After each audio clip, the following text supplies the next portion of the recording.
আসসালামু আলাইকুম রহমতুল্লাহ। ভারত কোনো বিষয়ে নীরব থেকে নিরপেক্ষতা অবলম্বন করলে অনেক সন্ত্রাসীদের গায়ে জ্বালা ছড়ে যায়। অনেকে মনে করে ও কেন নীরব থাকবে, ও কেন ইরানের সাথে ভারত কেন ইরানের সাথে সম্পর্ক রাখবে, ইসরায়েলের সাথে রাখবে, আবার সংযুক্ত আরব আমিরাতের সাথে রাখবে। ভারতের সরাসরি ইরানের পক্ষ নিয়ে একেবারে যুদ্ধে ঝাঁপিয়ে পড়তে হবে। যেমন পাকিস্তান দেখো ইসরায়েলের বিপক্ষে বক্তব্য দিয়েছে। কি বক্তব্য দিয়েছে? যে ইসরায়েল হলো মানে শয়তান টয়তান, এগুলো বক্তব্য দিয়েছে। দিন শেষে যে দেখেন ভারত তার জায়গায় অনড়, সে না নিয়েছে ইসরায়েলের পক্ষ, না নিয়েছে মানে ইরানের পক্ষ। সে ও সকল রাষ্ট্রের সাথে ব্যবসা বাণিজ্য করতে গেছে। সে ভারত সরকার ইরানের খামিনি মারা গেলে সে বিষয়ে শোক প্রস্তাব জানিয়েছে। সেখানে বিক্রম মিস্ত্রি যে সিগনেচার করে আসছে। তারপরে তাদের জরুরি ঔষধ সামগ্রী, চিকিৎসা সেবা, ঔষধ এগুলো পাঠিয়েছে। তাদের যে আপনার যোদ্ধা তাদেরকে ভারতে আশ্রয় দিয়েছে, খাবার দিয়েছে, থাকতে দিয়েছে। কিন্তু দুর্ভাগ্য হলো দিন শেষে যে ইরান ভারতের সাথে বেইমানিই করেছে। তাদের জাহাজে আক্রমণ করেছেন, তাদের জাহাজটাকে নষ্ট করে দিয়েছে। তারপরও ভারত কিন্তু আক্রমণাত্মক কোনো ভূমিকা পালন করেনি।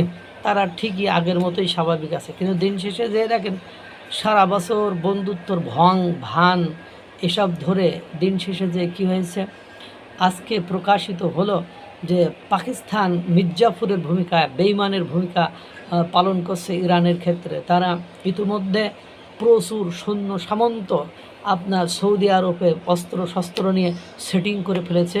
ওখান থেকে তারা আপনার ইরানে হামলা চালাবে। এইবার বোঝেন ঠেলা এতকাল, কারণ আমি অনেক আগে থেকে এটা জানি। কারণ পাকিস্তান এখন এমন একটা জায়গায় যে পৌঁছেছে, আমেরিকার গোলামি দাসত্বটাকে এমনভাবে বরণ করে নিয়েছে, আমেরিকার ওখান থেকে বের হওয়ার আর কোনো সুযোগ নেই। আপনি শত সহস্র লক্ষাধিক বা চেষ্টা করেও আপনি বেরোতে পারবেন না। ও পারমাণবিক অস্ত্রের গোষ্ঠী খেলায় ওগুলো কোনো কাজেও লাগবে না, কারণ সে যে পরিমাণ ঋণ, সে ওটা মারার সক্ষমতা রাখে না আমেরিকার মানে অনুমতি ছাড়া। আজ আমেরিকার অনুমতি ছাড়া সে IMF থেকে ঋণ পায় না। আজ আমেরিকার সাহায্য সহযোগিতা ছাড়া তার অর্থনৈতিক দেউলিয়াত্ব যখন তখন বরণ করতে হবে। যে কোনো সময় তার গণ-অভ্যুত্থানের মুখে লাতি কিল ঘুষি খাইয়া, যেমন ইমরান খানকে এই আমেরিকাই মেটিকুলাস ডিজাইন করে বাংলাদেশের হাসিনার মতো ফেলে দিয়েছিল। আমরা হাসিনার ফেলে দিয়েছে এ কথা বলে হলো ফরহাদ মাজার সাহেবরা, আমরা বলি না।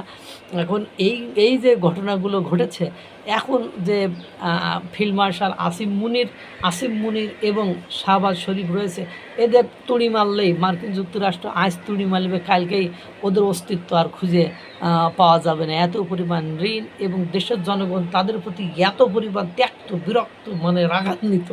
সুতরাং তারা আমেরিকার বাইরে যে কোনো কিছু করবে, ওই প্রাথমিক দৃষ্টিতে আপাত দৃষ্টিতে ভাবছিল যে ইরানদের ডেকে যদি ওদের পক্ষে একটু সুর টুর গেয়ে যদি ওদের সত্যগুলো মাথার উপর চাপাই দিয়ে যুদ্ধে হলো ডোনাল্ড ট্রাম্পকে জেতানো যায়। কিন্তু দিন শেষে যে ইরান যখন মাথা নোয়াতে চায়নি, তখন ঠিকই পাকিস্তান মির্জাফরের ভূমিকা নিয়ে স্ট্যান্ড নিয়েছে। কিন্তু ভারত দেখেন ঠিক তার প্রথম থেকে যে দৃষ্টিভঙ্গি, যে আলোচনা, যে চলাফেরা, সেই জায়গায় সে রয়ে গেছে। This is the reality of Bharat. এটাই ভারতের বুদ্ধির খেলা। ভারত কখনো মানে তার নিজস্ব স্বকীয়তা দিয়ে বেইমান মির্জাফরের মতো পেছন দিক থেকে কারোর ছুরি মারে না। পাকিস্তান যেরকম এখন ইরানের ছুরি মারার ব্যবস্থাটা করে দিয়েছে। এরপরে আরও অনেক কিছু প্রকাশিত হবে, দেখতে থাকুন। আল্লাহ তাআলা সকলকে ভালো রাখুন, সুস্থ রাখুন।